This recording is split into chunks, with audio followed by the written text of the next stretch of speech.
Hey guys, I just wanted to kind of sit down and talk to you and ramble about what's kind of going on in my brain right now. It is December 15th. It's cold outside, of course, but I have been done with my first semester of senior year for a couple weeks now. I have one more semester, and in the next 5 months I'm going to graduate, and then, God willing, in the next 7 months I'll be taking my boards and passing them, and in 9 months I'll be working as a registered nurse. It's all really scary to think about, but I've just been reflecting a lot and thinking a lot about my life lately, and not just the future, but where I've come from. I have a sister who's going to be in college soon. Right as I leave college, she's entering it, and I just remember what it's like being 18 and wanting that to be the time that your life changed. For me, in high school, I was so unhappy, and I think a lot of it had to do with the circumstances that I was dealing with and my inability to cope with that in a healthy way, as I kind of talked about. And it just makes me so sad to think that, unfortunately, that is not unique to me. There are so many teenagers and young adults who are going through hardship and they can't see the light at the end of the tunnel. And to be honest, I wasn't even severely depressed. I was just someone who was dealing with a depression as a result of an eating disorder, being a teenager, going through hard stuff, all the pressure, growing pains, and so I can imagine that for someone who does struggle with severe depression or debilitating depression, I can only imagine how much worse it is or how much harder it is. But I just remember wondering when things would get better.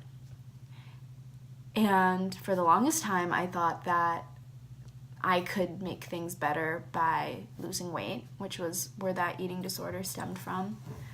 And then I thought, maybe if I do really well in school, get into a college and just leave this place, maybe that is what will fulfill me. And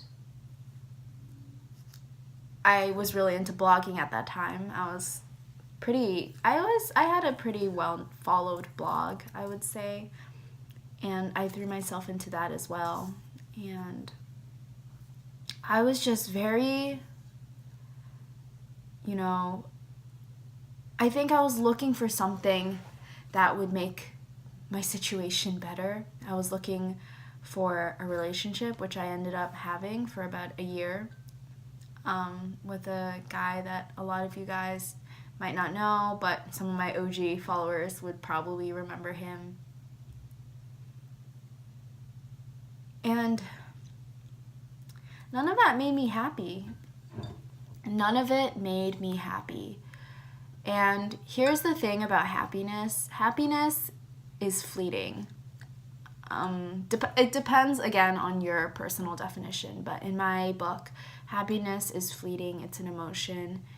But joy is something that you can find and you can feel and you can have in your heart no matter what circumstance. It's something that's internal. And I think for me, I was missing joy, but I was seeking happiness.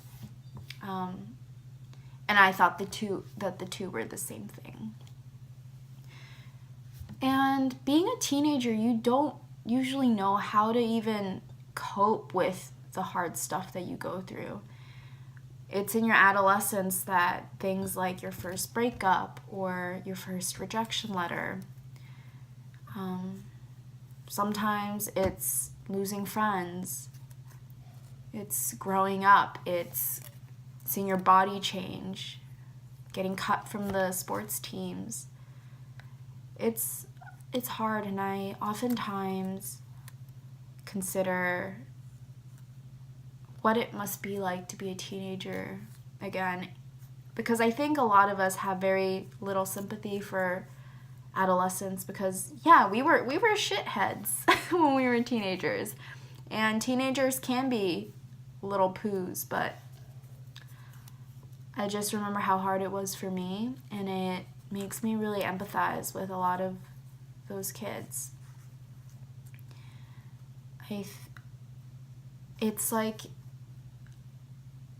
whatever you're struggling with is this huge mountain, and you're expected to hike it or climb over it, but you don't have anything with you. You don't have any tools. You don't know how to hike. You don't know how to climb. It's just you. And there's a storm either coming in the distance or that's already there. And you just feel so suffocated and so trapped because there's nowhere to run and hide. And there's nowhere to go. And I just remember feeling like this was gonna be the rest of my life. This is what life is like. And that sounds dramatic, of course, but you have to, again, recognize that kids don't know that life can get better, because a lot of the times, obviously excluding cases where kids had a really bad childhood for whatever reason, but a lot of the times, middle school and high school is when you're first experiencing heartbreaking things, whether that's bullying or not doing well in school or pressure from your parents. That's the first time for a lot of people. And I had it pretty easy from when I was young to middle school. And then once I became a teenager, life just got a lot harder. But I'm 22 now. I just turned 22 a few weeks ago. And I've learned so much from my years of being a teenager and growing up into an almost adult. And I think that I've come to see that the truth is there is no secret to happiness. There is no secret to loving life. Of course, some people have the privilege to be blessed with lives that are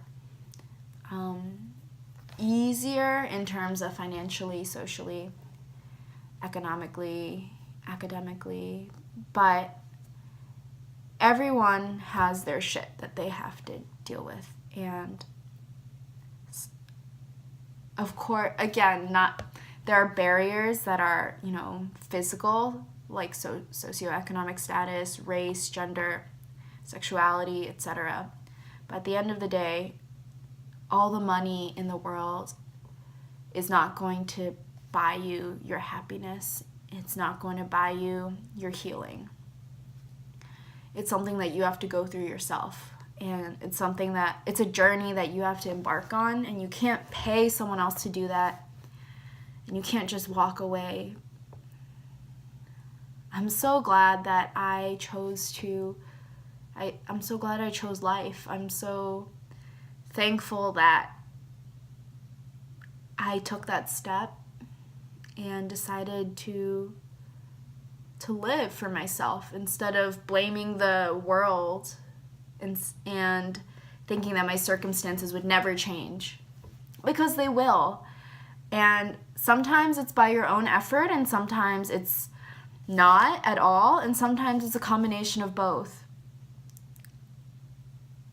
But to live miserably and to say that it will never get better when you haven't even tried, that's the hardest thing that you will have to live with. So, as I said in my post, whether you're young, like I was, or older, more experienced, probably think I'm just spewing bullshit, I want to say that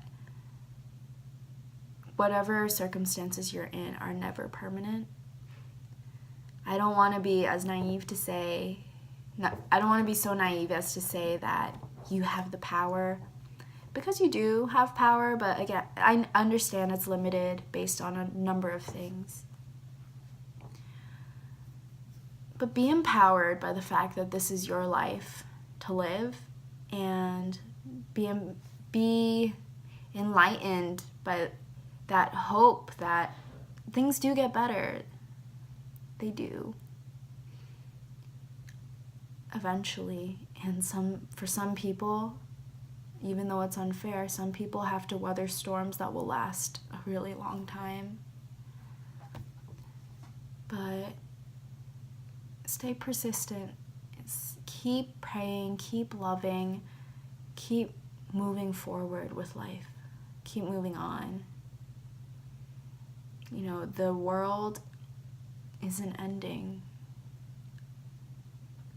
It's not going to, the sun will not set on your unhappiness or misery. I know that for me, finding joy each day was a practice, and gratitude was a discipline, but it has added so much life into my life in the small things. And yeah, people make fun of the fact that I get excited about coffee and about running and working out, but those are things that I appreciate so much in my life, and they just add dimension and color. People think it's fake or ingenuine, but I don't think it is. I think that it truly frees you to see that, you know, even if stuff sucks right now, not everything in your world sucks, you know? Anyway, I didn't mean to ramble for so long, but I just wanted to say thank you guys if you listened for the full 12 minutes that this video is. And if you're going through something difficult and painful, I promise you that it won't last forever. And I promise you that your bad season of life is just a season. It's not your forever. It's not for a lifetime. It's just a season.